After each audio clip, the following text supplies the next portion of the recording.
తెల్లవారుజామున 4:15 ఈ వంట కార్యక్రమం. ఆ టైం అప్పుడు ఏం చేయాలో ఏమీ తోచక ఇదిగోండి ఇలా చేశాను. అక్క ఎక్కువ టచ్ ఫోన్ చూడదు కదా! ఇదిగోండి వీడియోల్లో మనవరాళ్ళను చూసి మురిసిపోతుంది. మూసి మూసి నవ్వులు నవ్వుతుంది. అక్క వరికోతకు వెళ్ళి మళ్ళీ వచ్చేటప్పుడు ఇక్కడే దిగుతుంది కదా! తను వచ్చేసరికి ఏదో ఒకటి చెయ్యాలని ఆలోచించి మరీ చేశాను. బాగా కుదిరింది కూడా, చాలా బాగా అక్క కోసమని చేశాను. కానీ నేను అనుకున్నది జరగలేదు. వీళ్ళేంటి 7:30కి నాకు చెప్పా పెట్టుకోకుండా రాత్రి 7:30 అప్పుడు వచ్చారు. నేను రమ్మనకుండా వీళ్ళు వస్తున్నామని నాకు చెప్పకుండా ఏంటి ఈ టైం అప్పుడు రాత్రి 7:30కి అని నేను షాక్. మన ఫ్యామిలీ అందరికీ శుభోదయం, శుభబుధవారం. అందరూ కాఫీలు టీలు తాగారా, టిఫిన్లు చేశారా? నిన్న తెల్లవారుజామున 3:57 నుంచి వీడియో అండి. మేము తోటలోకి వెళ్ళాలి పొద్దున్నే. అలాగే అక్క కూడా వరి కోతకు వెళ్తూ ఇక్కడ దిగిందని చెప్పాను కదా.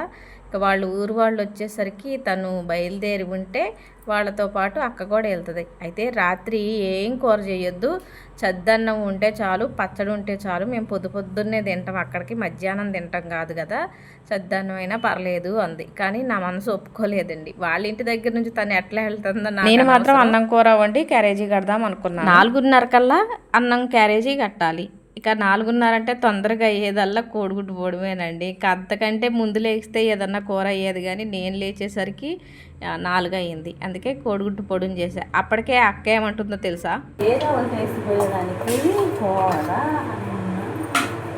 ఏదో ఒకటి పచ్చడో ఏదో ఒకటి కట్టుకునేదాన్ని క్యారేజీ, దానికి కూర, వేడివేడి అన్నం. నేను ఇంటి దగ్గర నుంచి రోజు సద్దన్నమే తీసుకొని వెళ్తాను. 4:00కల్లా మేము వండుకోవాలంటే వండుకొని బయలుదేరుతాం.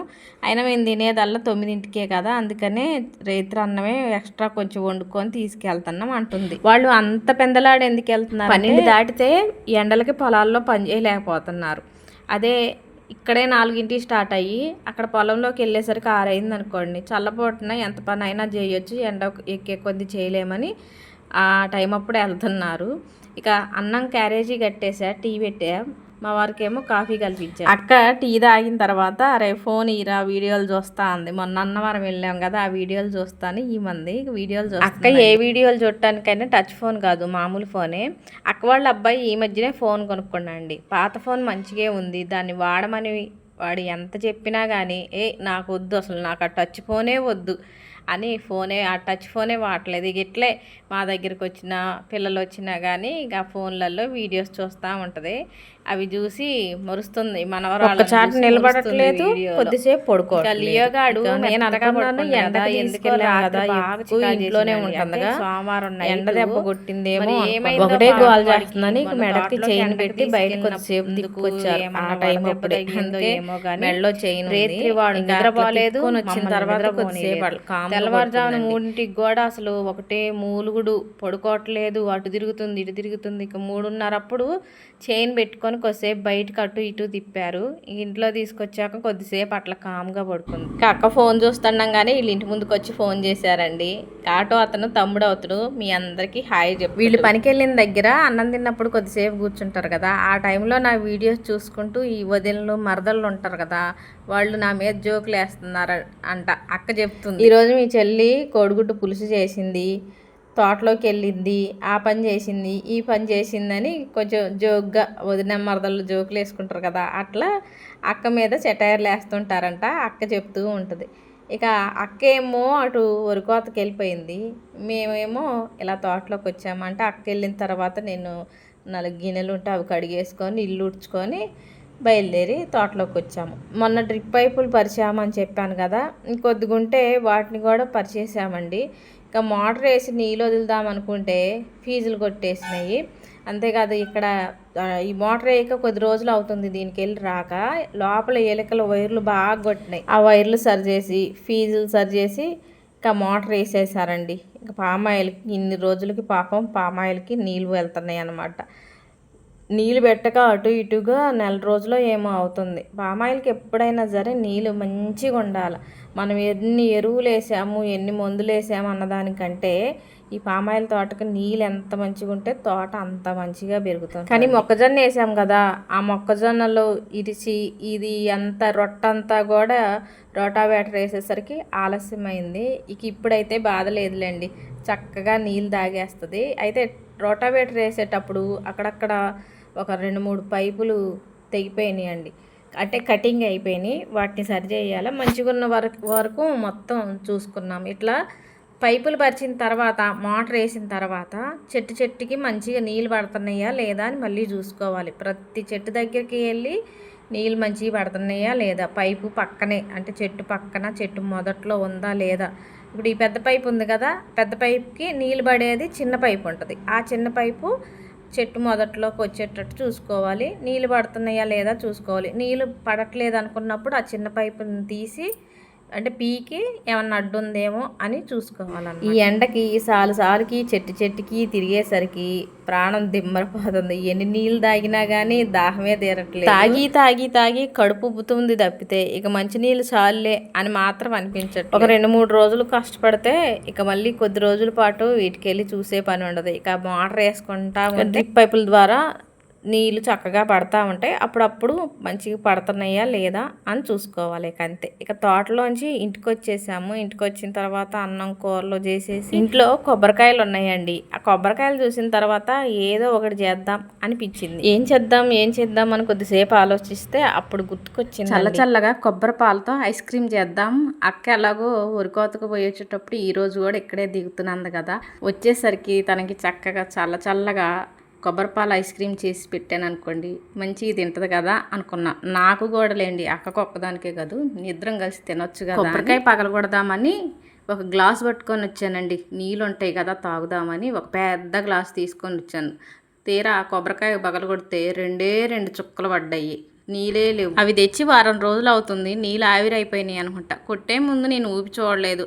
వారం రోజులేగా అవుతుంది, నీళ్ళు ఉంటాయిలే అనుకున్నా. కానీ అబ్బే అసలు తాగుదామంటే కొద్దిగా ఒక 2 స్పూన్లు కూడా పడలేదు. సర్లేండి, మనకి కావాల్సింది ఐస్ క్రీమ్ కోసం కొబ్బరి కానీ కొబ్బరి నీళ్ళు కాదు కదా, కొబ్బరి చిప్పల నుంచి తీసి సన్నగా ముక్కలు కట్ చేసి ఇలా సన్నగా కట్ చేసిన ముక్కల్ని మిక్సీ జార్లో వేసి ఒకసారి మిక్సీ పట్టేసుకోవాలి. ఒకసారి పట్టిన తర్వాతే కొద్దిగా వాటర్ వేసుకుంటూ మెత్తగా పట్టేసుకోవాలి. కొబ్బరిలో ముందుగానే మనం వాటర్ వేసామనుకోండి మెత్తగా మెదగదు. ఒకసారి మిక్సీ పట్టిన తర్వాతే వాటర్ వేసుకొని ఇలా మెత్తగా పట్టేసుకోవాలి. ఇలా మెత్తగా పట్టిన ఈ కొబ్బరి ఏదైనా క్లాత్లోకి కానీ లేదంటే ఇలా చిల్లులు గరిటలో కానీ వేసేసి చేతితో కానీ గరిటతో కానీ ఒత్తామనుకోండి కొబ్బరి నుంచి పాలు మనకి ఇలా గిన్నెలోకి వచ్చేస్తాయి. ఇదిగోండి చూసారు కదా, మంచిగా కొబ్బరి పాలు తీసుకున్న ఈ గిన్నెని స్టవ్ మీద పెట్టేసి స్టవ్ వెలిగించాను. ముందుగానే అటు ఇటుగా ఒక 20 జీడిపప్పు పలుకుల్ని నీళ్ళల్లో నానబెట్టేశానండి. ఇక ఈ జీడిపప్పుని మిక్సీ జార్లో వేసి పేస్ట్ లాగా పట్టేసుకోవాలి. మరీ మెత్తగా కాదు, కొంచెం జీడిపప్పు పలుకులుగా ఉండేటట్టు మిక్సీ పట్టేసుకోవాలి. కొబ్బరి నుంచి కొబ్బరి పాలు తీసుకున్నప్పుడు కొద్దిగా పాలు వేరే గిన్నెలోకి తీసుకున్నాను. ఈ పాలల్లో 1 స్పూన్ కస్టర్డ్ పౌడర్ వేస్తున్నాను. మనం వేడిగా ఉన్న పాలల్లో కస్టర్డ్ పౌడర్ వేస్తే ఉండలు కడుతుంది, అందుకని ఈ పాలల్లో వేస్తున్నాను. స్పూను కస్టర్డ్ పౌడర్ ఈ పాలల్లో వేసేసి ఉండలు లేకోకుండా ఇలా పాలల్లో కలిసేటట్టు కలిపేసాను. జీడిపప్పు కూడా మిక్సీ పట్టేశాను. ఈ టైంలో కొబ్బరి పాలు పొంగొచ్చినాయండి. ముందుగా కొబ్బరి పాలలో కలిపిన కస్టర్డ్ పౌడర్ వేసేసాను. ఆ తర్వాత జీడిపప్పు మిక్సీ పట్టేశాను కదా, అది కూడా వేసాను. 3 స్పూన్ల పంచదార కూడా వేసాను. జీడిపప్పు పేస్టు కస్టర్డ్ పౌడర్ వేసాము కదా ఈ పాలల్లో, ఈ పాలు కొంచెం చిక్కగా అవుతాయి. అప్పుడే బాగుంటుంది మనకు ఐస్ క్రీము. ఇదిగోండి ఇప్పుడు నేను చూపిస్తున్న విధంగా రావాలి.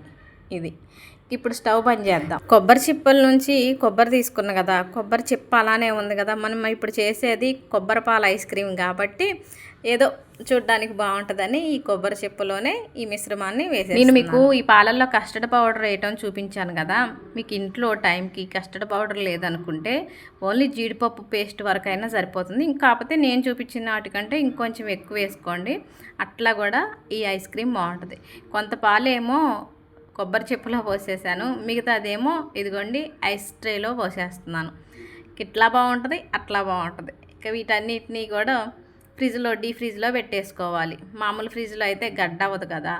ఓన్లీ కూలింగ్ ఉంటే చాలు, మనం ఐస్ క్రీమ్ లాగా తినేయొచ్చు అనుకుంటేనేమో మామూలు ఫ్రిడ్జ్లో పెట్టేసుకోవచ్చు. కాదు మనకి గడ్డలాగా అవ్వాలనుకుంటే మాత్రం డీ ఫ్రిడ్జ్లో పెట్టేసుకోండి.